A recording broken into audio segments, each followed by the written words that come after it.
من قبلهم من رسول إلا قالوا ساحر أو مجنون أتواصوا به بل هم قوم طاغون. ലോകത്ത് താങ്കൾക്ക് മുമ്പ് വന്ന എല്ലാ പ്രവാചകന്മാരെ കുറിച്ചും അധർമ്മത്തിന്റെ അസത്യത്തിന്റെ വക്താക്കൾ പറഞ്ഞത് സാഹിറാണ് ആ പ്രവാചകൻ, സാഹിറാണ്, മാരണക്കാരനാണെന്നാണ്. ഔ മജ്നൂൻ, അല്ലെങ്കിൽ എന്ന് ലോകത്ത് വന്ന എല്ലാ പ്രവാചകന്മാരെ കുറിച്ചും പറഞ്ഞിട്ടുണ്ട്. ആ തവാസോബി, ഇങ്ങനെ ഒരു സന്ദേശം തലമുറകളിൽ നിന്ന് തലമുറകളിലേക്ക് ഒരു വസിയ്യത്തായി കൈമാറിയതാണോ? ബൽഹും ഖൗമുൻ താഗുൻ, ധിക്കാരികളായ ഒരു സമൂഹമായിരുന്നു. അതുകൊണ്ട് തന്നെ അവരുടെ എല്ലാ മനസ്സും ഒരുപോലെയാണ്. എല്ലാ കാലങ്ങളിലും പ്രവാചകന്മാർ വന്നപ്പോൾ ആ പ്രവാചകന്മാരെ ഇത്തരം ആരോപണങ്ങൾ ഉന്നയിച്ച് വിമർശിച്ചിട്ടുള്ള ആളുകളുടെ മനസ്സൊന്നാണ്, അസത്യത്തിന്റെ മനസ്സാണത്. അതുകൊണ്ട് തന്നെ അവർ പരസ്പരം വസിയ്യത്ത് ചെയ്തിട്ടില്ലെങ്കിലും ഒരേ മനസ്സുള്ള ആളുകളായതുകൊണ്ട് അവർ വിമർശിച്ചിട്ടുണ്ട്. അത്തരം വിമർശനങ്ങൾ എന്തിന്റെ പേരിലാണ് ഈ വിമർശനമുണ്ടായത്? ന്യായമായ കാരണങ്ങളുടെ പേരിലല്ല,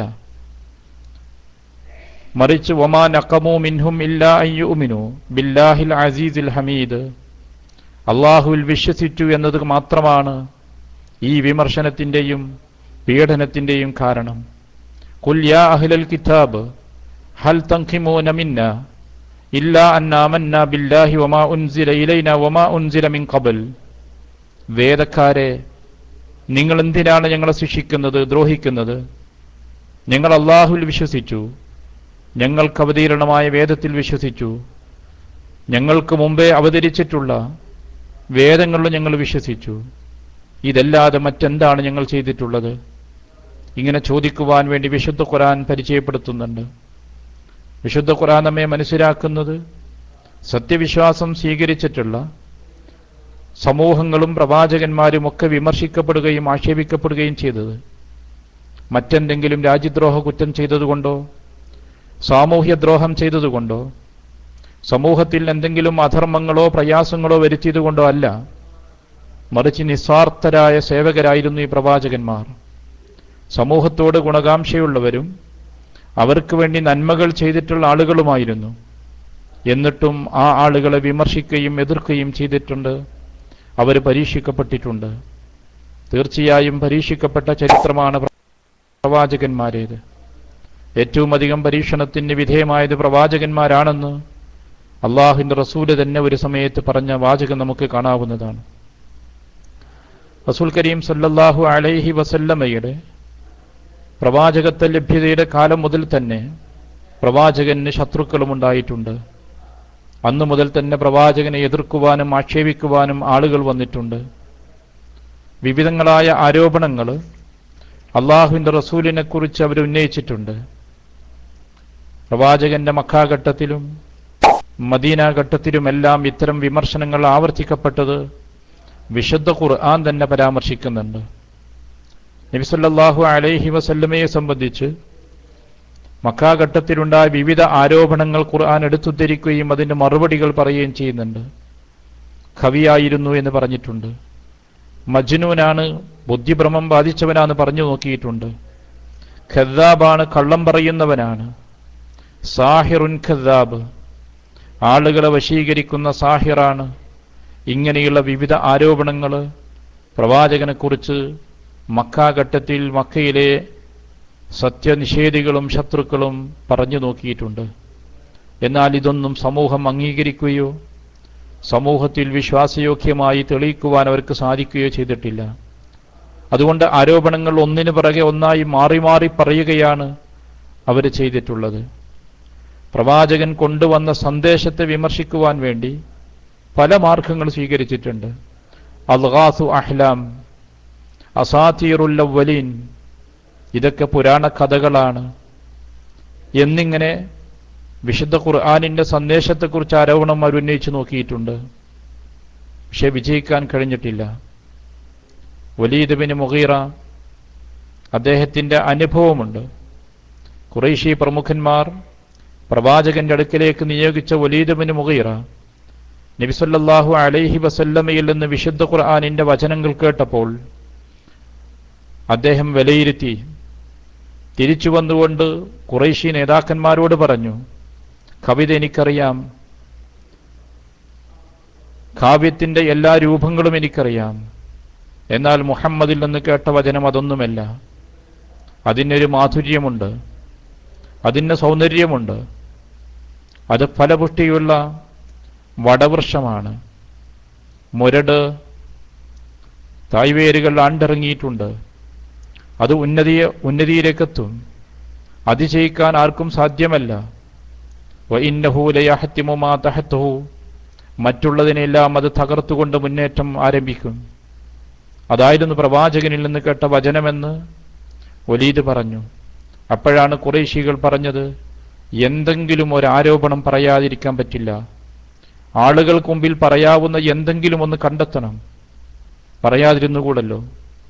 അങ്ങനെ നിർബന്ധിച്ചപ്പോൾ അദ്ദേഹം അവസാനം പറഞ്ഞത് ഖുർആൻ ഉദ്ധരിച്ചു, ഇൻ ഹാദാ ഇല്ലാ സിഹ്റുൻ യുസർ, ഇൻ ഹാദാ ഇല്ലാ ഖൗലുൽ ബശർ.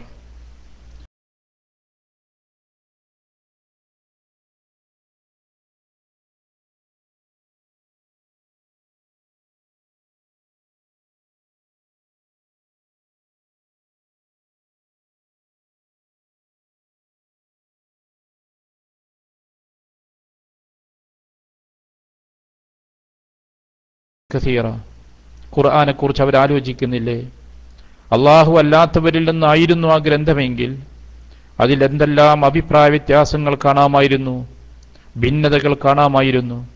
അള്ളാഹുവിൽ നിന്നാണ് ആ ഗ്രന്ഥമുള്ളത്. എഴുത്തും വായനയും അറിയാത്ത വ്യക്തിയിൽ നിന്നാണ് ആ ഗ്രന്ഥം ലഭിച്ചിട്ടുള്ളത്. ഇതിന്റെ മുമ്പ് അദ്ദേഹം എഴുതിയിട്ടില്ല, വായിച്ചിട്ടില്ല. ഇങ്ങനെ വിശുദ്ധ ഖുർആൻ ദൈവിക ഗ്രന്ഥമാണ് എന്നതിനെതിരിൽ ആരോപണങ്ങൾ മാറി മാറി ഉപയോഗിച്ചു നോക്കി. പക്ഷേ ഖുർആൻ കൃത്യമായി തന്നെ അതിനുള്ള മറുപടി നൽകുകയുണ്ടായി. പ്രവാചകൻ സല്ലല്ലാഹു അലൈഹി വസല്ലമയെ പരിഹസിച്ചു നോക്കിയവർ, അഹാദല്ലദീ ബഅസല്ലാഹു റസൂല, ഇവനെയാണോ അല്ലാഹു റസൂലായി നിയോഗിച്ചത്? ഖുറൈശികളുടെ പരിഹാസമായിരുന്നു അത്. ലൗലാ നുസ്സില ഹാദൽ ഖുർആൻ അലാ റജുലിൻ മിനൽ ഖറിയതൈനി അലീം, ഈ നാട്ടിലുള്ള അലീമായ വലിയ എത്ര ആളുകളുണ്ട്, രാഷ്ട്രീയ നേതാക്കന്മാർ, സമൂഹ നേതാക്കന്മാരായിട്ടുള്ളവർ, അവർക്കല്ലേ ഈ ഖുർആൻ ഇറങ്ങേണ്ടത് എന്ന് പറഞ്ഞുകൊണ്ട് പ്രവാചകനെ പരിഹസിക്കാൻ അവർ ശ്രമിച്ചു നോക്കി. ഇന്ന ശാനിയക ഹുവൽ അബ്തർ, ഖുർആൻ പറഞ്ഞു, നിന്നോട് വിദ്വേഷം വെച്ച് പുലർത്തുന്ന, നിന്നെ പരിഹസിക്കുന്ന ആളുകളുണ്ടല്ലോ, അവർക്ക് പിൻതലമുറയില്ല, അവരെ ആശയം ഏറ്റെടുക്കാൻ ഇവിടെ ആളുകളില്ല. ഇങ്ങനെ നബി സല്ലല്ലാഹു അലൈഹി വസല്ലമയെ വിവിധ തരത്തിലുള്ള ആരോപണങ്ങൾ പ്രവാചകനെതിരെ ആരോപണങ്ങൾ പ്രചരിപ്പിക്കാൻ ശ്രമിച്ചു നോക്കി. പ്രവാചകൻ കൊണ്ടുവന്ന സന്ദേശത്തെ ആക്ഷേപിക്കാൻ ശ്രമിച്ചു നോക്കി. പ്രവാചകനെ തന്നെ കൊച്ചാക്കുവാൻ വേണ്ടി വ്യത്യസ്തമായ പരിഹാസമാർഗങ്ങൾ അവർ സ്വീകരിച്ചു നോക്കി. ഇതെല്ലാം അക്കാലത്ത് നടന്നിട്ടുണ്ട്. പ്രവാചകൻ സല്ലല്ലാഹു അലൈഹി വസല്ലമയെ കൊല്ലുവാൻ വേണ്ടിയുള്ള നിരവധി ശ്രമങ്ങൾ അവർ നടത്തിയിട്ടുണ്ട്. പലതരത്തിലുള്ള ശ്രമങ്ങൾ നടന്നിട്ടുണ്ട്.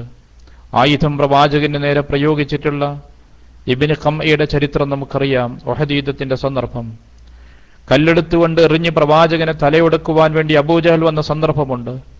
ഹിജ്റ പുറപ്പെട്ട പ്രവാചകനെ പിന്തുടർന്നുകൊണ്ട് സുറാഖ വധിക്കാൻ ശ്രമിച്ചിട്ടുണ്ട്.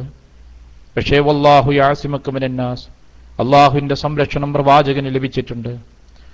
പ്രവാചകന് ഖൈബറിൽ വെച്ചുകൊണ്ട് സദ്യക്ക് ക്ഷണിച്ച സ്ത്രീ വിഷമുള്ള ഭക്ഷണം കൊടുത്തുകൊണ്ട് കൊല്ലാൻ ശ്രമിച്ചു നോക്കിയിട്ടുണ്ട്. അള്ളാഹുവിന്റെ സംരക്ഷണമുണ്ടായി. എങ്കിലും ആ വിഷത്തിന്റെ വിഷമം പ്രവാചകൻ അനുഭവിച്ചു. ഐഷ റളിയല്ലാഹു അൻഹയോട് റസൂൽ മരിക്കുന്നതിന്റെ ദിവസങ്ങൾക്ക് ആ സമയത്ത് പറയുന്നുണ്ട്, മാ അസാലു അജിദു അലമ തആമ അല്ലദീ അകൽതു ബി ഖൈബർ, ഖൈബറിൽ വെച്ച് ഞാൻ കഴിച്ച ഭക്ഷണമില്ലേ, അതിന്റെ വേദന ഞാൻ അനുഭവിച്ചു കൊണ്ടിരിക്കുന്നു എന്ന് പ്രവാചകൻ പറയുന്നുണ്ട്. ഹാദാ അവാനു വജത്തു ഉൻഖിതാ അബ്ഹരി മിൻ ദാലിക സുമ്മ, ആ സുമ്മ കാരണം, വിഷം കാരണം എന്റെ നട്ടെല്ല് മുറിഞ്ഞു പോകുന്നത് പോലെ തോന്നുന്നു എന്ന് അള്ളാഹു റസൂൽ പറയുകയുണ്ടായി.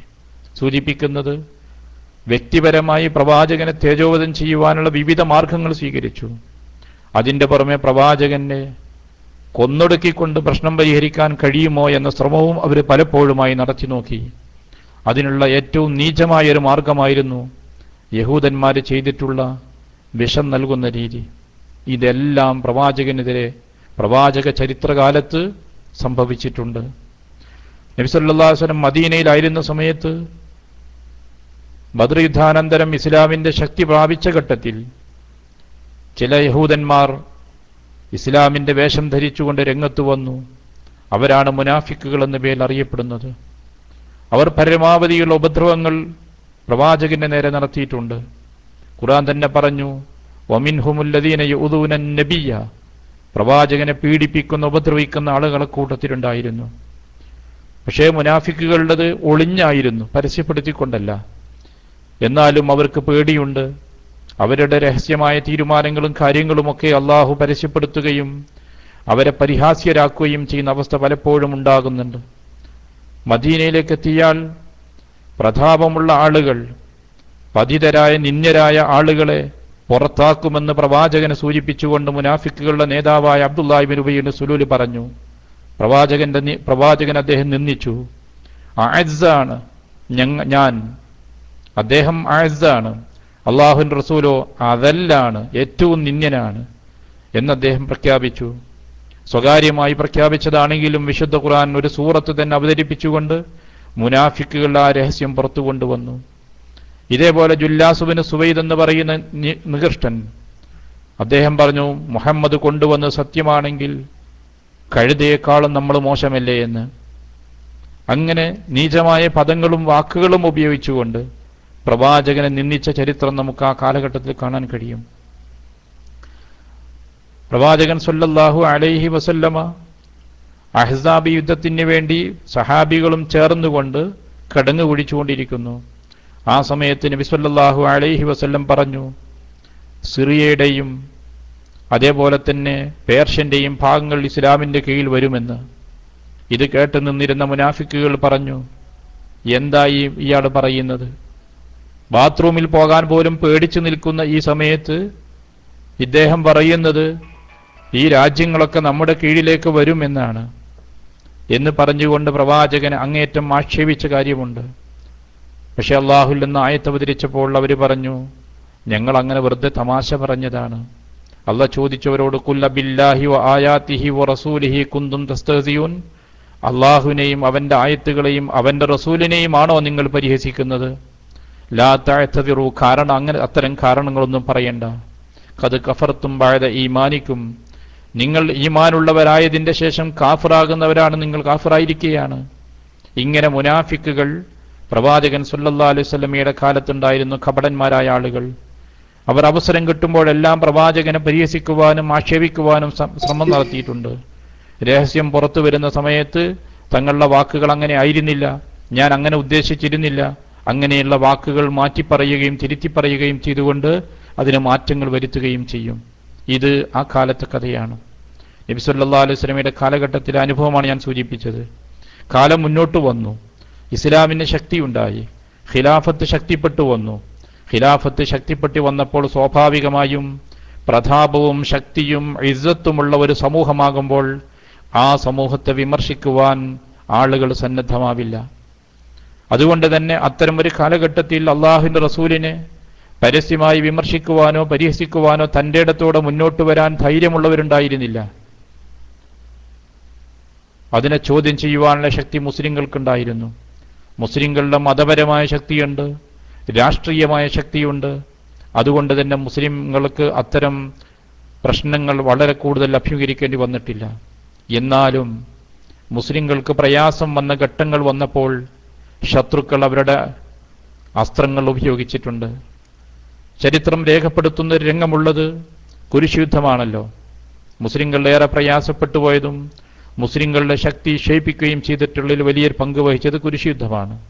കുരിശുയുദ്ധക്കാർ വരികയും ഫലസ്തീനിന്റെയും ബൈത്തുൽ മുഖദ്ദസിന്റെയും സിറിയയുടെയും കുറെ ഭാഗങ്ങൾ പിടിക്കുകയും അധികാരം അവരെ കയ്യിലാക്കുകയും ചെയ്തു. ഒരു നൂറ്റാണ്ടോളം അവരുടെ കയ്യിലായിരുന്നില്ല അധികാരം. ആ അധികാരഘട്ടത്തിന്റെ ഇടയിലാണ് ജംഗിയുടെയും സലാഹുദ്ദീൻ അയ്യൂബിയുടെയും നേതൃത്വത്തിൽ മുസ്ലിങ്ങൾ ശക്തിപ്പെട്ടു വന്നത്. ചരിത്രം രേഖപ്പെടുത്തുന്ന ഒരു പ്രധാനപ്പെട്ട സംഭവമുണ്ട്. അള്ളാഹുവിന്റെ റസൂലിന്റെ മയ്യത്ത്, മൃതദേഹം അത് മദീനയിൽ നിന്ന് മാന്തിക്കൊണ്ടുപോകാനുള്ള ശ്രമം ആ കാലഘട്ടത്തിൽ അവർ നടത്തുകയുണ്ടായി. മരണപ്പെട്ട ശേഷവും പ്രവാചകനെ വിടാൻ അവർ തയ്യാറല്ല എന്നർത്ഥം. ഇമാം ദഹബി ആ ചരിത്രം രേഖപ്പെടുത്തിയിട്ടുണ്ട്. സലാഹുദ്ദീൻ അയ്യൂബി ആ വിവരം അറിഞ്ഞു. അദ്ദേഹം അതിനെതിരെ ശക്തമായി പ്രതികരിച്ചു.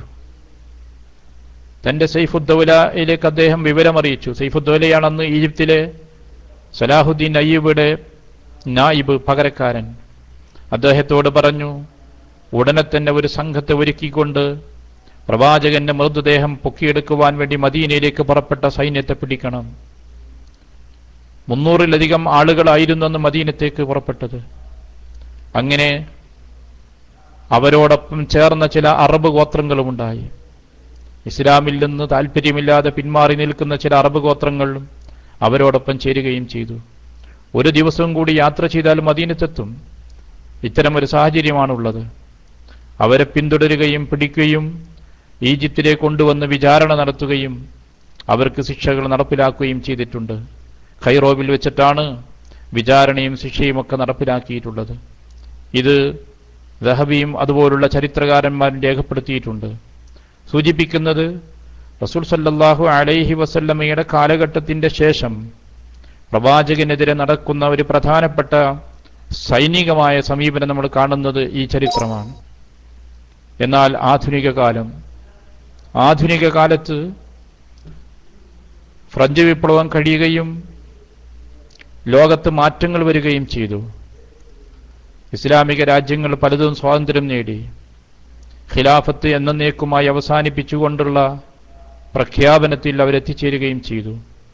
ഇങ്ങനെ ശത്രു വിഭാഗങ്ങൾക്ക് മേൽക്കോയ്മയും ശക്തിയും വരികയും മറുഭാഗത്ത് മുസ്ലിങ്ങൾ രാഷ്ട്രീയമായി ക്ഷയിച്ചു, സാമ്പത്തികമായി ക്ഷീണിച്ചു, വിദ്യാഭ്യാസപരമായി പിന്നാക്കമായി. ഇങ്ങനെയുള്ളൊരു സാഹചര്യമാണ് ആധുനിക കാലം എന്ന് പറയുന്നത്. ഇത്തരമൊരു പശ്ചാത്തലത്തിലാണ് ഇസ്ലാമിനെതിരെ, പ്രവാചകനെതിരെയുള്ള രംഗപ്രവേശം പല ഭാഗത്തുനിന്നുമുണ്ടായത്. അതിൽ 2 വിഭാഗമാണ് പ്രധാനമായിട്ടുള്ളത്. ഒന്ന് യഥാർത്ഥത്തിലുള്ള സത്യനിഷേധികളായ ആളുകളാണ്. മറ്റൊന്ന് ഇസ്ലാമിൻ്റെ നാമം ഉപയോഗിച്ചുകൊണ്ട്, മുസ്ലിം പേരുപയോഗിച്ചുകൊണ്ട് നിലനിൽക്കുന്ന ചില മുർത്തദ്ദുകളാണ്, ഇസ്ലാമിൽ നിന്ന് ഭ്രഷ്ടായ ആളുകളാണ്. ഈ 2 വിഭാഗമാണ് ഇന്ന് ലോകത്ത് ഈ മേഖലയിൽ പ്രവർത്തിച്ചുകൊണ്ടിരിക്കുന്നത്. പ്രവാചകന്റെ കാലഘട്ടങ്ങളിൽ മക്കയിലെയും മദീനയിലെയും ശത്രുക്കളുണ്ടായിരുന്നുവെങ്കിൽ ഇന്നും സമാനമായി നമുക്ക് കാണാൻ സാധിക്കുന്നത് ഒരു ഭാഗത്ത് മുശ്രിക്കുകളാണ്, മറുഭാഗത്ത് യഹൂദരിലെയും ക്രിസ്ത്യാനികളുടെയും അസൂയാലുക്കളാണ്. മൂന്നാമത്തത് പ്രധാനപ്പെട്ട വിഭാഗമായി രംഗത്തുള്ളത് സൽമാൻ റഷിദി, അയാൻ ഹെർസി, ഇഹ്സാൻ ജാമി എന്നിങ്ങനെ എണ്ണിപ്പറയാവുന്ന ചില വ്യക്തികളുണ്ട്. അവരെല്ലാം മുനാഫിക്കുകളാണ്, മുർത്തദ്ദുകളാണ്.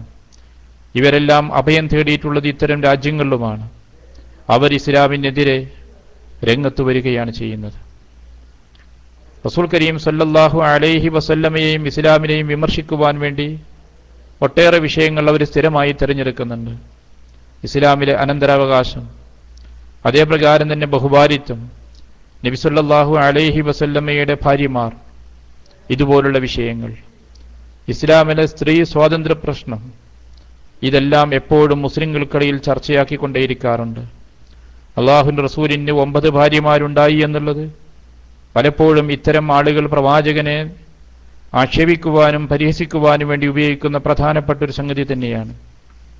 ഇവരെല്ലാവരും കൂടി ഉദ്ദേശിക്കുന്നത് അള്ളാഹു പറഞ്ഞതുപോലെ എല്ലാവരുടെയും ലക്ഷ്യമൊന്നാണ്. യുരീദൂന ലിയുത്ഫിഊ നൂറല്ലാഹി ബിഅഫ്വാഹിഹിം.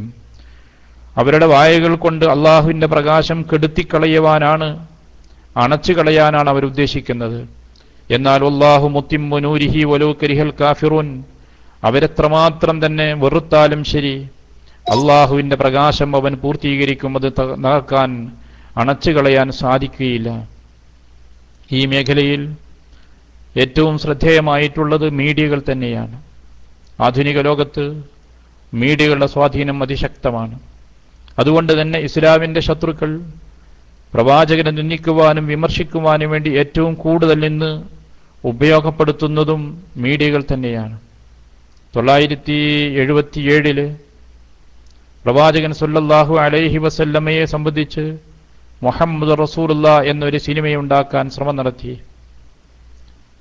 അതിനെതിരിൽ ശക്തമായ രീതിയിൽ പ്രതികരണങ്ങൾ അമേരിക്കൻ രാജ്യങ്ങളുണ്ടായി. അതേപോലെ തന്നെ അന്ന് ആ രാജ്യങ്ങളിൽ ഇസ്ലാമിക സമൂഹത്തിന് ശക്തമായ നേതൃത്വം കൊടുത്തുകൊണ്ട് പ്രവർത്തനരംഗത്തുണ്ടായിരുന്ന മാൽക്കം എക്സ്, അദ്ദേഹം അറിയപ്പെടുന്നത് അൽഹാജ് മാലിക് ഷബാസ് എന്ന പേരിലായിരുന്നു. അദ്ദേഹം ന്യൂയോർക്ക് യൂണിവേഴ്സിറ്റിയിൽ ഇസ്ലാമിനെ കുറിച്ച് പരിചയപ്പെടുത്തുന്ന പ്രഭാഷണം നടത്തിക്കൊണ്ടിരിക്കുന്നു. ആ സമയത്ത് സദസ്സിൽ നിന്ന് കലഹമുണ്ടാക്കുകയും അദ്ദേഹത്തിന് നേരെ ഒരാൾ 18ഓളം ഉണ്ടകൾ തുരുതുര വെടിപൊട്ടിക്കുകയും ചെയ്തു. അങ്ങനെയാണ് അദ്ദേഹത്തെ വധിച്ചിട്ടുള്ളത്. ഇങ്ങനെ ഒരു ഭാഗത്ത് ഇസ്ലാമിന്റെ ദഅവത്തിന്റെ മേഖലയിൽ അറിയപ്പെടുന്ന വ്യക്തിയെ വധിക്കുകയും മറുഭാഗത്ത് മുഹമ്മദ് റസൂലുള്ളാഹ് എന്ന പേരിൽ ഒരു സിനിമയുണ്ടാക്കാൻ ശ്രമം നടത്തുകയും ചെയ്തു. ഇത് 1977 ആരംഭിച്ചിട്ടുള്ളൊരു കാര്യമാണ്. ഇതിന് വ്യത്യസ്തമല്ലാത്ത രീതിയിലാണ് ഫ്രാൻസിലും ഈ ശ്രമം നടത്തിയിട്ടുണ്ട്. 1985 ഫ്രാൻസിൽ ഒരു ചാനലിൽ അതിലെ പ്രധാനപ്പെട്ടൊരു വിഷയം, പ്രമുഖ നേതൃത്വത്തിൽപ്പെട്ട ആളുകളെ വിളിച്ചുകൂട്ടി ചർച്ച ചെയ്തിരുന്നൊരു വിഷയം ഖുർആനും തീവ്രതയും എന്ന വിഷയമായിരുന്നു. ആ വിഷയത്തെ സംസാരിക്കാൻ പല ആളുകളെയും പല മേഖലയിലെ ആളുകൾ വിളിച്ചു കൂട്ടിയിട്ടുണ്ട്. പക്ഷെ ഇതിലേറ്റവും ശ്രദ്ധേയമായ കാര്യം, ഈ വിഷയം അവതരിപ്പിക്കുന്ന വ്യക്തി ഒരു തവണ പോലും ഖുർആൻ വായിച്ചിട്ടില്ല എന്ന് അദ്ദേഹം തുറന്നു പറഞ്ഞുകൊണ്ടാണ് അദ്ദേഹം ഇത്തരം ഒരു ചർച്ചയ്ക്ക് വേദിയൊരുക്കിയിട്ടുള്ളത്. ഞാൻ ഖുർആൻ വായിച്ചിട്ടില്ല, പക്ഷേ ഖുർആനിൽ തീവ്രതയും ഭീകരതയുമാണ് ഉള്ളത് എന്ന് എനിക്കറിയാം, അതുകൊണ്ടാണ് ഞാൻ ഇത്തരം ഒരു വിഷയം തിരഞ്ഞെടുത്തത് എന്ന് പറയുകയും എന്നിട്ട് അദ്ദേഹം അത് ചർച്ചയ്ക്ക് വിധേയമാക്കുകയും ചെയ്തു. സൂചിപ്പിക്കുന്നത്, ഇസ്ലാം എന്തെന്നറിയാതെ പ്രവാചകന്റെ ജീവിതത്തെക്കുറിച്ച് ഒരു വിവരവുമില്ലാത്ത ഒട്ടേറെ ആളുകൾ മീഡിയ രംഗത്ത് ഇസ്ലാമിനെ വിമർശിക്കുമ്പോൾ സജീവത നമുക്ക് കാണാൻ സാധിക്കുന്നുണ്ട്. ഇന്ന് അറബ് രാജ്യങ്ങളെയും അവരുടെ രാഷ്ട്രീയ നിലപാടുകളെയും നിശിതമായി വിമർശിക്കുന്ന ഡാനിയേൽ പപ്പിസിനെ നമുക്ക് കാണാം. എല്ലാ കാര്യങ്ങളിലും അമേരിക്കയുടെ ഇടപെടൽ ഉണ്ടാകണമെന്ന് പറഞ്ഞുകൊണ്ട് നിരന്തരമായി ലേഖനങ്ങൾ എഴുതുന്നൊരു വ്യക്തി കൂടിയാണ്. ഇങ്ങനെയുള്ള ഒട്ടേറെ ആളുകൾ, മീഡിയ രംഗത്തുള്ള ഒട്ടേറെ ആളുകൾ വളരെ സജീവമായി തന്നെ പ്രവാചകനെ വിമർശിക്കുവാനുള്ള ഏതവസരവും ഉപയോഗിക്കുന്നുണ്ട്. അത് പ്രവാചക ജീവിതം പഠിച്ചവരല്ല, വിശുദ്ധ ഖുർആൻ വായിച്ചവരല്ല, പക്ഷേ നിന്ദ്യമായ മോശമായ രീതിയിലുള്ള സമീപനങ്ങളാണ് അവരുടെ ഭാഗത്ത് ഈ വിഷയത്തിലുണ്ടാകുന്നത്. മറുഭാഗത്ത് നേരത്തെ സൂചിപ്പിച്ച പോലെ ഇസ്ലാമിൽ നിന്ന് മുർത്തദായിട്ടുള്ള സൽമാൻ റഷീദി, അതുപോലെ ഇറാൻകാരനായ എഹ്സാൻ ജാമി, സോമാലിക്കാരനായ അയാൻ ഹിർസി, ഇതുപോലുള്ള ആളുകളൊക്കെ രാജ്യം അഭയം തേടുകയും ഇവരുടെ പാവകളായി തീരുകയും ചെയ്തിട്ടുണ്ട്. ഇസ്ലാമിനെ വിമർശിക്കുന്ന രീതിയിലുള്ള സിനിമ ഇറക്കുന്നതിൽ നല്ലൊരു പങ്ക് ഇത്തരം ആളുകളുടെ ഭാഗത്തുനിന്നുണ്ട് എന്നുള്ളത് നമ്മൾ മനസ്സിലാക്കേണ്ട കാര്യങ്ങളാണ്. അയാൻ ഹിർസിയാണ് നബി സല്ലല്ലാഹു അലൈഹി വസല്ലമയെ സംബന്ധിച്ച് വളരെ മോശമായൊരു സിനിമ ഇറക്കുവാൻ വേണ്ടി ഒരു സഹായം ചെയ്തത് എന്ന് ചരിത്രം നമുക്ക് കാണാൻ സാധിക്കുന്നുണ്ട്. പ്രവാചകനെ, മകന്റെ പുത്രിയെ പ്രേമിക്കുന്നൊരു വ്യക്തിയായിട്ടുള്ള ഒരു സിനിമയ്ക്ക് വേണ്ടി അദ്ദേഹമാണ് ശ്രമം നടത്തിയിരുന്നത്. നബി സല്ലല്ലാഹു അലൈഹി വസല്ലമയുടെ വളർത്തുപുത്രനായ സെയ്ദ് റളിയല്ലാഹു അൻഹു, മകനല്ല, സെയ്ദ് റളിയല്ലാഹു അൻഹു അദ്ദേഹത്തിന്റെ ഭാര്യ പ്രവാചകൻ തന്നെ കല്യാണം കഴിച്ചു കൊടുത്തതാണ്. റസൂലാണ് ആ വിവാഹം നടത്തിയിട്ടുള്ളത്. പ്രവാചകനാണ് സൈനബ റളിയല്ലാഹു അൻഹയെ ചെറുപ്പം മുതൽ വളർത്തിക്കൊണ്ടുവന്നത്. ആ വിവാഹം തകർന്നു പോയപ്പോൾ അവസാനം നബി സല്ലല്ലാഹു അലൈഹി വസല്ലം വിവാഹം ചെയ്ത സംഭവമാണ്. പക്ഷെ ആ ചരിത്രത്തിന്റെ പ്രധാന വസ്തുതകളെല്ലാം മറച്ചു വെച്ചുകൊണ്ട് ഒരു കഥ മെനഞ്ഞുണ്ടാക്കുകയാണ്. അള്ളാഹുവിന്റെ റസൂൽ ഒരു ദിനം അപ്രതീക്ഷിതമായി സൈനബയെ കണ്ടു എന്നാണ്. അങ്ങനെ കണ്ടപ്പോഴാണ് സൈനബയുടെ സൗന്ദര്യം മനസ്സിലായത്. അങ്ങനെയാണ് സൈനബയെ വിവാഹം ചെയ്തത്. ചെറുപ്പം മുതൽ സ്വന്തം വീട്ടിൽ വളർത്തിക്കൊണ്ടുവന്ന ഒരു പെൺകുട്ടി അല്ലെങ്കിൽ സ്വന്തം കുടുംബക്കാരെ, റസൂലിന്റെ കുടുംബം തന്നെയാണ്, ഖുറൈശി കുടുംബം തന്നെയാണ്. ആ കുടുംബത്തിൽ പ്രവാചകൻ ചെറുപ്പം മുതലേ കണ്ടുവരുന്ന ഒരു കുട്ടി, ആ കുട്ടിയെ ഇവരവതരിപ്പിക്കുന്നത് യാദൃച്ഛികമായ ഒരു ദിനം കണ്ടു എന്ന രീതിയിലാണ്. ഇത് കേൾക്കുന്ന ആളുകൾ, ചരിത്രമറിയാത്ത ആളുകൾ മനസ്സിലാക്കും, അങ്ങനെയാണ് സംഭവിച്ചിട്ടുള്ളത്, അതുകൊണ്ടാണ് എന്ന് മനസ്സിലാക്കുകയും തെറ്റിദ്ധരിക്കുകയും ചെയ്യും. ഇത്തരത്തിലാണ് ഈ ആളുകൾ ചെയ്യുന്നത്. ഇത് മീഡിയ മേഖലകളിലുള്ള ആളുകളാണ് ഞാൻ സൂചിപ്പിച്ചത്. മറുഭാഗത്ത് മതരംഗത്തുള്ള ആളുകളും ഇസ്ലാമിനെ വിമർശിക്കുന്നതിലും പരിഹസിക്കുന്നതിലും ഒട്ടും പിറകിലല്ല. ബെനഡിക്ട് 16 വത്തിക്കാനിലെ നേതാവായിരുന്ന അദ്ദേഹം 2006 ഇസ്ലാമിനെ കുറിച്ചുള്ള അദ്ദേഹത്തിന്റെ പരാമർശം അദ്ദേഹം നടത്തിയത് എന്താണ്? അദ്ദേഹം പറഞ്ഞത് വാളുകൊണ്ടും അക്രമം കൊണ്ടും പ്രചരിച്ച മതമാണ് ഇസ്ലാം എന്നാണ്. ശക്തമായ പ്രതികരണങ്ങൾ അതിനെതിരെയുണ്ടായി. പക്ഷെ അതിലേറ്റവും ശ്രദ്ധേയമായ പ്രതികരണം, വളരെ ശ്രദ്ധേയമായിട്ടുള്ളത് യൂറി അഫൻറി എഴുതിയിട്ടുള്ളതാണ്. അദ്ദേഹം മുസ്ലിമല്ല, അദ്ദേഹം യഹൂദനാണ്, സിയോണിസ്റ്റാണ്, നിരീശ്വരവാദിയാണ്. പക്ഷേ നിരീശ്വരവാദിയാണെങ്കിലും ശരി, വാളുകൊണ്ട് പ്രചരിച്ച മതമാണ് ഇസ്ലാം എന്ന സന്ദേശത്തെ ശക്തമായ രീതിയിൽ ധാരാളം തെളിവുകൾ ഉദ്ധരിച്ചുകൊണ്ട് വിശദീകരിച്ചിട്ടുള്ള ഒരു പ്രതികരണം ആ കാലഘട്ടത്തിലുണ്ടായി. കത്തോലിക്ക സമൂഹത്തിന്റെ, ലോക സമൂഹത്തിന്റെ നേതാവായ ഒരു വ്യക്തിയിൽ നിന്ന് ഇത്തരം വാക്കുകൾ വന്നപ്പോൾ അത് വളരെ ഗൗരവമുള്ളതാണ്. മാത്രമല്ല, അദ്ദേഹം അതിന് മാപ്പ് പറയാനല്ല തയ്യാറായത്. പ്രൊട്ടസ്റ്റന്റ് വിഭാഗത്തിലും ഇസ്ലാമിനോട് ശത്രുത പുലർത്തുന്ന ആളുകളുണ്ട്. അതിൽ വളരെ ശ്രദ്ധേയനാണ് ആധുനിക കാലത്തുള്ള ജെറി ഫാൾവെൽ എന്ന് പറയുന്ന വ്യക്തി. അദ്ദേഹത്തിന്റെ ധാരാളം ഗ്രന്ഥങ്ങളും പ്രോഗ്രാമുകളും ഇസ്ലാമിനെ വിമർശിക്കാൻ വേണ്ടിയാണ് അദ്ദേഹം ഉപയോഗിക്കുന്നത്. പ്രവാചകനെക്കുറിച്ച് അദ്ദേഹം പറഞ്ഞത്, ഞാൻ മനസ്സിലാക്കുന്നത് മുഹമ്മദ് ഇർഹാബിയാണ് എന്നാണ്. ഇർഹാബിയാണെന്ന് അദ്ദേഹം പറഞ്ഞു, ഭീകരനാണെന്ന്. എന്നിട്ട് അദ്ദേഹം പറഞ്ഞു, മുസ്ലിങ്ങളും മുസ്ലിങ്ങളല്ലാത്തവരും എഴുതിയ മതിയായ ഗ്രന്ഥങ്ങൾ ഞാൻ വായിച്ചിട്ടുണ്ട്, അതിൻ്റെ അടിസ്ഥാനത്തിലാണ് പറയുന്നത്. മുസ്ലിങ്ങൾ എഴുതിയ ഏത് ഗ്രന്ഥമാണ് അദ്ദേഹം വായിച്ചത്? ഇസ്ലാമിൻ്റെ യുദ്ധ നിയമങ്ങൾ നമുക്കറിയാം. അള്ളാഹുവിൻ്റെ പ്രവാചകൻ വൃദ്ധന്മാരെ, സ്ത്രീകളെ, കുട്ടികളെ വധിക്കരുതെന്ന് പഠിപ്പിച്ച പ്രവാചകനാണ്. മഠങ്ങളിൽ കഴിയുന്ന സന്യാസിമാര്, യഹൂദ ക്രൈസ്തവ പുരോഹിതന്മാർ, അവരെ ഉപദ്രവിക്കരുതെന്ന് പഠിപ്പിച്ച മതമാണ് ഇസ്ലാം. മരങ്ങളും തോട്ടങ്ങളും തീവെച്ച് നശിപ്പിക്കരുതെന്ന് പറഞ്ഞവരാണ്. മുസ്ലിങ്ങൾക്കെതിരെ വാളുയർത്തിയവനോടല്ലാതെ വാളുയർത്തരുതെന്ന് പഠിപ്പിച്ച മതം. വമാ അർസൽനാക ഇല്ലാ റഹ്മത്തൻ ലിൽ ആലമീൻ, ലോകർക്ക് കാരുണ്യമാണെന്ന് പറഞ്ഞ പ്രവാചകനെ അവർ ഇത്തരത്തിലാണ് നിന്ദിച്ചത്. ആ പ്രവാചകൻ ഇർഹാബിയാണെന്നാണ്. നമ്മൾ ആലോചിച്ചു നോക്കണം. കുരിശ് കയ്യിൽ പിടിച്ചുകൊണ്ട് ജനങ്ങളോട് പറഞ്ഞു, നിങ്ങൾക്കെല്ലാം നിർഭയത്വമുണ്ട് എന്ന്. ആ കുരിശ് നേതാക്കന്മാരുടെ, മതപുരോഹിതന്മാരുടെ ആഹ്വാനം കേട്ട് ഇബ്രാഹിം മസ്ജിദിന്റെയും ബൈത്തുൽ മുഖദ്ദിസിന്റെയും ഓരങ്ങളിൽ അവിടെയുള്ള മുസ്ലിങ്ങൾ ഒത്തുകൂടിയ മുസ്ലിങ്ങളോട് മാപ്പ് പ്രഖ്യാപിക്കുകയല്ല ചെയ്തത്. പിന്നെ മറിച്ച് അവരുടെ ഗളം ഛേദിക്കുകയും രക്തത്തിലൂടെ കുതിരകൾ ഓടിച്ചുകൊണ്ട് ആനന്ദിക്കുകയും ചെയ്ത ചരിത്രമാണ് കുരിശും കയ്യിൽ പിടിച്ച് മതത്തിന്റെ പേരിൽ യുദ്ധം ചെയ്തിട്ടുള്ള ആ സമൂഹത്തിന്റെ ചരിത്രം. നമ്മൾ ആലോചിക്കണം. ഇത്രമാത്രം ഉദാരമായ രീതിയിൽ യുദ്ധത്തിൽ പോലും കാരുണ്യത്തിന്റെ ഒരുപാട് നിയമങ്ങൾ സമൂഹത്തെ പഠിപ്പിച്ച പ്രവാചകനെയാണ് അദ്ദേഹം ഇർഹാബിയാണ്, ഭീകരനാണെന്ന് വിശേഷിപ്പിക്കുന്നത്. ഇതുപോലുള്ള മതപുരോഹിതന്മാരെ വേറെയും നമുക്ക് കാണാം. ഞാൻ ആ കാര്യം വിശദീകരിക്കാനല്ല ഈ അവസരം ഉദ്ദേശിക്കുന്നത്. പക്ഷെ ഇവിടെ നമ്മൾ മനസ്സിലാക്കേണ്ട ഒരു വിഷയമുള്ളത്, ഇത്തരത്തിലുള്ള മതപുരോഹിതന്മാർക്ക് ആ രാജ്യങ്ങളിലെ ഭരണ നേതാക്കന്മാരുമായി അടുത്ത ബന്ധമാണ് ഉണ്ടായിരുന്നത്. മത നേതാക്കന്മാരുമായിട്ടുള്ള ബന്ധം വളരെ അടുത്തതായിരുന്നു. ബിൽ ക്ലിന്റനുമായി ബന്ധമുള്ള ആളുകൾ നമുക്കതിൽ കാണാം. മകൻ ക്ലിന്റനുമായി അടുത്ത ബന്ധമുള്ള ആളുകൾ നമുക്ക് കാണാം. ഇതുപോലുള്ള മത നേതാക്കന്മാർ ആ കൂട്ടത്തിൽ നമുക്ക് കാണാവുന്നതാണ്. മതപുരോഹിതനായിരുന്ന പാത്ത് റോബൻസൺ, അദ്ദേഹം ബുഷിന്റെ വലം കൈയായിരുന്നു എന്ന് പറഞ്ഞാൽ തെറ്റില്ല. അദ്ദേഹത്തിന്റെ തെരഞ്ഞെടുപ്പ് കാലങ്ങളിലൊക്കെ വലിയ സേവനം ചെയ്തു കൊടുത്തിട്ടുള്ള വ്യക്തിയാണ്. ഈ ആള് പ്രവാചകൻ സല്ലല്ലാഹു അലൈഹി വസല്ലമയെ സംബന്ധിച്ചൊക്കെ ഖുർആനെ സംബന്ധിച്ചൊക്കെ ആക്ഷേപിച്ച് പറഞ്ഞ് നമുക്ക് കാണാം.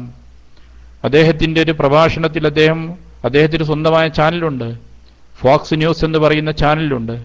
ആ ചാനൽ അദ്ദേഹം പറഞ്ഞത് ഖുർആൻ എന്ന് പറയുന്നത് യഹൂദ സമൂഹത്തിന്റെ ആശയങ്ങളിൽ നിന്ന് മോഷ്ടിച്ചത് മാത്രമാണെന്നാണ്. മുഹമ്മദ് നബി സല്ലല്ലാഹു അലൈഹി വസല്ലമയെ സംബന്ധിച്ച് അദ്ദേഹം ആക്ഷേപിച്ചു പറഞ്ഞു, ഖുർആനെ പറ്റി ആക്ഷേപിച്ചു പറഞ്ഞു. ശക്തമായ രീതിയിലുള്ള പ്രതികരണങ്ങൾ വന്നു, ചോദ്യങ്ങൾ വന്നു. അവസാനം അദ്ദേഹം മാപ്പ് പറഞ്ഞു. മാപ്പ് പറഞ്ഞെങ്കിലും പിന്നീടുള്ള അദ്ദേഹത്തിന്റെ ചില സന്ദർഭങ്ങളിലും ശൈലി മാറ്റിക്കൊണ്ട് അദ്ദേഹം ഈ വിമർശനങ്ങൾ ആവർത്തിച്ചിട്ടുണ്ട്. ഇതാണ് ചരിത്രം നമുക്ക് കാണിച്ചു തരുന്നത്, സൂചിപ്പിക്കുന്നത്. നമ്മൾ ജീവിക്കുന്ന ഈ കാലഘട്ടത്തിൽ പല രാജ്യങ്ങളുടെയും നേതാക്കന്മാരോട് അടുത്ത് ബന്ധമുള്ള മത നേതാക്കന്മാർ വിശുദ്ധ ഖുർആനെയും പ്രവാചകനെയും പരിഹസിക്കുവാനും ആക്ഷേപിക്കുവാനും കിട്ടുന്ന ചില അവസരങ്ങൾ ഉപയോഗിക്കുകയും അത് സമൂഹത്തിൽ പ്രതികരണങ്ങൾ ഉണ്ടാക്കുകയും ചെയ്തിട്ടുണ്ട്. യഥാർത്ഥത്തിൽ വിശുദ്ധ ഖുർആൻ പ്രവാചകനെ സംബന്ധിച്ച് വളരെ കൃത്യമായി മനസ്സിലാക്കി തന്നൊരു കാര്യമുണ്ടല്ലോ. പൂർവ്വ വേദഗ്രന്ഥങ്ങളിൽ നിന്ന് മോഷ്ടിച്ചതാണ് ഖുർആൻ എന്നുള്ള അദ്ദേഹത്തിന്റെ വാദങ്ങളെ ഖുർആൻ തന്നെ മുമ്പേ ഖണ്ഡിച്ചിട്ടുണ്ട്. ഖുർആൻ പറഞ്ഞു, വമാ കുന്ത തത്ലൂ മിൻ ഖബ്ലിഹി മിൻ കിതാബിൻ വലാ തഖുത്തുഹു ബിയമീനിക് ഇദൻ ലർതാബൽ മുബ്തിലൂൻ. ഇത്തരം ആളുകൾക്ക് സംശയം പറയാമായിരുന്നു, പക്ഷേ താങ്കൾ ഇതിന്റെ മുമ്പ് ഒരു ഗ്രന്ഥവും വായിച്ചിട്ടില്ല, താങ്കളുടെ കൈകൊണ്ട് ഒരു ഗ്രന്ഥം എഴുതുകയും ചെയ്തിട്ടില്ല. വലഖദ് നഅലമു അന്നഹും യഖൂലൂൻ ഇന്നമാ യുഅല്ലിമുഹു ബശറുൻ. അവർ ചിലർ പറയുന്നു താങ്കൾ ആരോ പഠിപ്പിച്ചതാണെന്ന്. എന്നാൽ ലിസാനുൽ ലദീന യുൽഹിദൂന ഇലൈഹി അഅജമിയുൻ വഹാദാ ലിസാനുൻ അറബിയ്യുൻ മുബീൻ. ഇത് വ്യക്തമായ അറബിയാണ്. മറ്റുള്ളവർ പറയുന്ന വേദഗ്രന്ഥങ്ങളോ അതൊന്നും അറബിയല്ല. അതുകൊണ്ട് തന്നെ പ്രവാചകനെ സംബന്ധിച്ച് ചരിത്രം സൂക്ഷ്മമായി പഠിക്കുന്ന ഒരാൾക്ക്, ഖുർആനെ സംബന്ധിച്ച് പഠിക്കുന്ന ഒരാൾക്ക് ഈ പറയുന്ന ആരോപണങ്ങളെല്ലാം തിരുത്തപ്പെട്ടതാണ്. ഖുർആൻ തന്നെ അത്തരം ആരോപണങ്ങളെ സംബന്ധിച്ചുള്ള മറുപടികൾ നേരത്തെ തന്നെ സൂചിപ്പിച്ചിട്ടുണ്ട് എന്നർത്ഥം. ഇങ്ങനെ റസൂൽ സല്ലല്ലാഹു അലൈഹി വസല്ലമയെ സംബന്ധിച്ചുള്ള വിമർശനങ്ങൾ പലപ്പോഴും നമ്മൾ കേൾക്കാറുണ്ട്. അള്ളാഹുവിന്റെ റസൂലിന്റെ വിവാഹത്തെ സംബന്ധിച്ച് വിമർശിച്ചുകൊണ്ടാണ് ഈ സമീപകാലങ്ങളിലൊക്കെ ചില ലേഖനങ്ങളും മറ്റും പുറപ്പെട്ടിട്ടുള്ളത്. അതിൽ ആയിഷ റളിയല്ലാഹു അൻഹ വിവാഹിതത്തിൽ ഇവർക്കാണ് സങ്കടം, ആയിഷ റളിയല്ലാഹു അൻഹയ്ക്ക് സങ്കടമില്ല. അവിടെ വിവാഹം ചെയ്തു കൊടുത്ത അബൂബക്കർ റളിയല്ലാഹു അൻഹു സങ്കടമില്ല. ആ കാലത്ത് ജീവിച്ചിട്ടുള്ള മുനാഫിക്കുകൾ ആരും ഇതൊരു ആരോപണമായി പറഞ്ഞിട്ടില്ല. അറേബ്യൻ പ്രദേശങ്ങളിൽ 9 വയസ്സാകുമ്പോൾ പ്രായപൂർത്തിയാകുന്നു. 9 വയസ്സുള്ള ഒരു പ്രായപൂർത്തിയായ കുട്ടിയുമായി പ്രവാചകൻ ജീവിതം ആരംഭിക്കുന്നു. അതിൻ്റെ പേരിലാണ് അവർ വിമർശിക്കുന്നത്. നമ്മൾ ആലോചിക്കേണ്ട സംഗതിയുണ്ട്. അവിടെ അവർ മറച്ചുവെക്കുന്നൊരു യാഥാർത്ഥ്യമുണ്ട്. നബി സല്ലല്ലാഹു അലൈഹി വസല്ലം 40 വയസ്സുള്ള വിധവയായ ഖദീജ റളിയല്ലാഹു അൻഹയെ തന്റെ 25 വയസ്സ് യുവത്വകാലത്ത് വിവാഹം ചെയ്തു എന്ന യാഥാർത്ഥ്യം മറച്ചുവെക്കുകയും ഒരു കൊച്ചുകുട്ടിയെ വിവാഹം ചെയ്തു എന്ന് പറഞ്ഞുകൊണ്ട് ഇത് പ്രചരിപ്പിക്കുകയും ചെയ്യുന്നു. അക്കാലത്ത് ഇസ്ലാമിന്റെ ശത്രുക്കൾ ഉണ്ടായിരുന്നല്ലോ. മദീന ഘട്ടത്തിലാണല്ലോ പ്രവാചകൻ ആയിഷയുമായിട്ട് താമസം ആരംഭിക്കുന്നത്. ആ ഘട്ടത്തിൽ മദീനയിൽ മുനാഫിക്കുകളുണ്ട്, അന്ന് മക്കയിലെ ശത്രുക്കളുണ്ട്. അക്കാലത്തുള്ള ഒരു ശത്രുവും പ്രവാചകന്റെ ഈ പ്രവർത്തനത്തെ വിമർശിക്കുകയോ ആക്ഷേപിക്കുകയോ ചെയ്തില്ല. കാരണം ആ കാലഘട്ടങ്ങളിൽ അതൊരു വിഷയമല്ല. പരസ്പരം ഇഷ്ടപ്പെടുകയും സമൂഹം അംഗീകരിക്കുകയും ചെയ്യുന്നൊരു കാര്യമായിരുന്നു അത്. പക്ഷേ ഇന്നത്തെ ചില കാഴ്ചപ്പാടുകൾ വെച്ചുകൊണ്ട് ഈ വിമർശനം നടത്തുകയാണ്. മറ്റൊരു പ്രധാന വിമർശനം സമീപകാലത്തുണ്ടായത് അള്ളാഹുവിന്റെ റസൂലിന് ഭാര്യമാർ കുറേ ഉണ്ടായി, ബഹുഭാരിത്വമാണ്. ഏകഭാരിത്വത്തെ പ്രശംസിക്കുന്ന അതേ അവസ്ഥയിൽ ഈ ആളുകളൊക്കെ ചെയ്യുന്നത് എന്താണെന്ന് നമുക്കറിയാം. ഭാര്യ ഒന്നാണെങ്കിലും ബന്ധങ്ങൾ പലരുമായിട്ടാണ്. നേതാക്കന്മാർ പോലും അതിൽ നിന്ന് മോചിതരല്ല എന്നതാണല്ലോ ചരിത്രം നമുക്ക് മനസ്സിലാക്കുന്നത്. പക്ഷെ ഞാനിവിടെ സൂചിപ്പിക്കുന്ന അതല്ല, അവരുടെ ധാർമ്മികതയല്ല. മറിച്ച് പ്രവാചകൻ ഒന്നിലധികം വിവാഹം ചെയ്തു എന്നതിനെ വിമർശിക്കുവാൻ സന്നദ്ധരാകുന്ന ആളുകളുടെ കയ്യിലുള്ള വേദഗ്രന്ഥത്തിൽ എന്താണുള്ളത്? സുലൈമാൻ നബി അലൈഹിസ്സലാമിനെ അവർ മഹത്വവൽക്കരിക്കുന്നു. സുലൈമാൻ നബി അലൈഹിസ്സലാമിന് 700 ഭാര്യമാരുണ്ട് എന്നാണ് വേദഗ്രന്ഥം പറയുന്നത്. 700 ഭാര്യമാരുണ്ട് എന്നാണ്. മാത്രമല്ല 300 വെപ്പാട്ടികളായി വേറെയുമുണ്ട് എന്നാണ്. അത്രമാത്രം സ്ത്രീകളുണ്ട്. ആ സ്ത്രീകൾ ഉണ്ടായതുകൊണ്ട് സുലൈമാൻ നബി അലൈഹിസ്സലാമിന്റെ മഹത്വത്തിനൊരു കുറവുമില്ല. അതിന്റെ പേരിൽ അദ്ദേഹം നിന്ദിനോ അതിഥിനോ എന്ന് അവർ പറയുന്നില്ല. അപ്പൊ സുലൈമാൻ നബി അലൈഹിസ്സലാത്തു വസ്സലാമിനെ മഹത്വവൽക്കരിക്കുന്നു, സോളമനെ അവർ പ്രശംസിക്കുന്നു. എന്നാൽ 9 ഭാര്യമാരുണ്ടായതിന്റെ പേരിൽ പ്രവാചകനെയോ ആക്ഷേപിക്കുകയും ചെയ്യുന്നു. നമ്മൾ ആലോചിക്കേണ്ടതുണ്ട് വൈരുദ്ധ്യമുള്ളവരുടെ സമീപനം. അവരെ കയ്യിലുള്ള വേദഗ്രന്ഥത്തിൽ വളരെ മോശമായ ഒരുപാട് കാര്യങ്ങളുണ്ട്. തൽമൂദിലും അതുപോലുള്ള ഗ്രന്ഥങ്ങളൊക്കെ നമുക്ക് പരിശോധിച്ചാൽ കാണാൻ കഴിയും. ഇന്ന് കയ്യിൽ പിടിക്കുന്ന തൗറാത്തിൽ നമുക്ക് കാണാൻ കഴിയും. ദാവൂദ് നബി അലൈഹി സ്വലാത്തു വസ്സലാമിനെ സംബന്ധിച്ച് ഊരിയയുടെ ഭാര്യയുമായി ബന്ധമുണ്ടായ ഒരു കഥ രേഖപ്പെടുത്തിയിട്ടുണ്ട്. അദ്ദേഹത്തെ യുദ്ധത്തിന് പറഞ്ഞയക്കുകയും യുദ്ധത്തിൽ അദ്ദേഹം കൊല്ലപ്പെടുകയും അദ്ദേഹത്തിന്റെ ഭാര്യയെ സ്വന്തമാക്കുകയും ചെയ്ത ചരിത്രം പറയുന്നുണ്ട്. ഇത് വിശുദ്ധ വേദഗ്രന്ഥമാണ്. വിശുദ്ധ വേദഗ്രന്ഥമാണിത്. ആ വേദഗ്രന്ഥമാണ് യഹൂദന്മാർ സിയോണിസ്റ്റുകൾ കയ്യിൽ പിടിച്ച് ലോകത്ത് പ്രചരിപ്പിക്കുന്നത്. ആ വേദഗ്രന്ഥത്തിനാണ് ഇക്കാര്യം പരാമർശിക്കുന്നത്. നമ്മളിത് വിശ്വസിക്കുന്നില്ല. മുസ്ലിങ്ങൾ ഇത് സത്യമാണെന്ന് വിശ്വസിക്കുന്നില്ല. ഒരു പ്രവാചകനെ സംബന്ധിച്ച് വ്യഭിചാരോപണം മുസ്ലിങ്ങൾ അംഗീകരിക്കില്ല. ഇതെല്ലാം കള്ളക്കഥകളാണ് പ്രവാചകന്മാർ പേരിൽ പറഞ്ഞിട്ടുള്ളത്. പക്ഷേ ഞാൻ സൂചിപ്പിക്കുന്നതല്ല.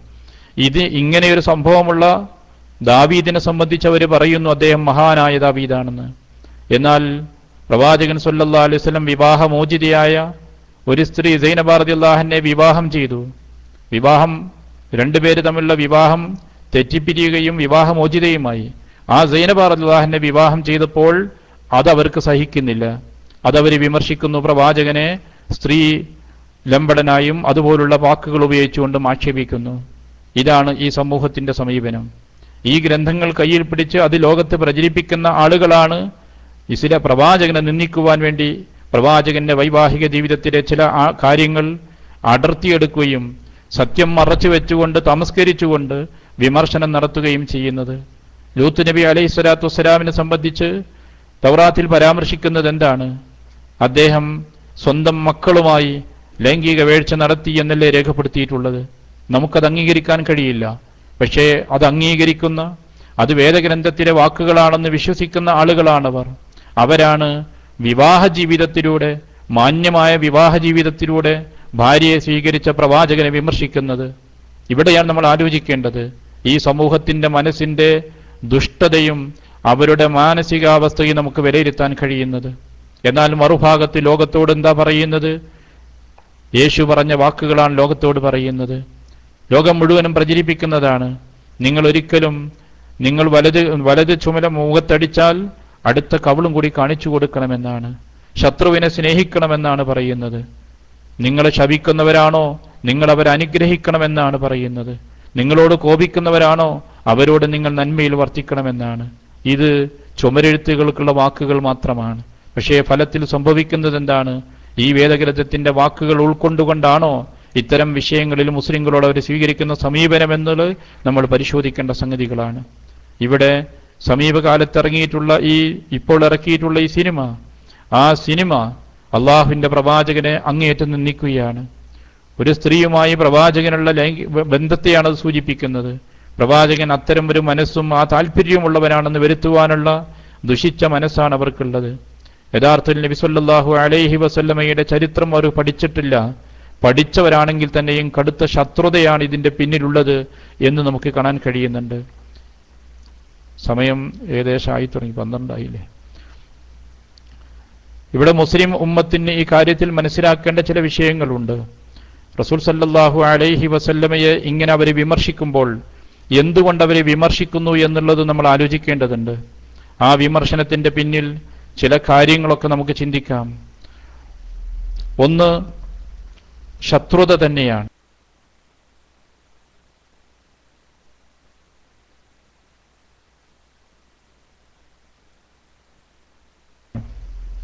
ഘട്ടനങ്ങളുടെ ലോകമാണ് ഇന്നുള്ളത്. ഈ സാംസ്കാരിക സംഘടനത്തിൽ അധിനിവേശ ശക്തികളെ സംബന്ധിച്ചിടത്തോളം അവരെ മുഖ്യ ശത്രു ഇസ്ലാമാണ്. അങ്ങനെയാണ് ടേണിംഗ് പോയിന്റിലും മറ്റുമൊക്കെ വിശദീകരിച്ചിട്ടുള്ളത്. അപ്പൊ അതുകൊണ്ട് തന്നെ ആ ഒരു ചിന്തയാണ് ആ രാജ്യങ്ങളിലൊക്കെ പ്രചരിച്ചത്. അതുകൊണ്ട് രാഷ്ട്രീയമായി തന്നെ തങ്ങൾക്ക് തകർക്കേണ്ട ശക്തിയായ ഇസ്ലാമിനെ നശിപ്പിക്കണമെന്നത് അവരുടെ രാഷ്ട്രീയ താല്പര്യങ്ങൾക്ക് കൂടി, അധിനിവേശ ശക്തികളുടെ താല്പര്യത്തിനു കൂടിയുള്ള കാര്യമാണ്. അതിന്റെ പുറമെയാണ് ഇസ്ലാമിന്റെ വ്യാപനം. ആ രാജ്യങ്ങൾ ഇസ്ലാം വ്യാപിച്ചു വരികയാണ്. ആദർശപരമായി, മൗലികമായി ഇസ്ലാമിനെ തകർക്കാൻ കഴിയുന്നില്ല. ഇസ്ലാമിന്റെ അധ്യാപനങ്ങളെ ചോദ്യം ചെയ്യാനോ പ്രവാചകന്റെ വ്യക്തിത്വത്തെ നശിപ്പിക്കുവാനോ അത്തരത്തിൽ ഏതെങ്കിലും മാർഗം സ്വീകരിച്ചുകൊണ്ട് പ്രവാചകനെ തകർക്കാൻ, ഇസ്ലാമിനെ തകർക്കാൻ കഴിയുന്നില്ല. അപ്പോൾ കടുത്ത ശത്രുതയാണ് ഉള്ളത്. ആ ശത്രുതയിൽ നിന്ന് ഉത്ഭൂതമാകുന്നതാണ് നീച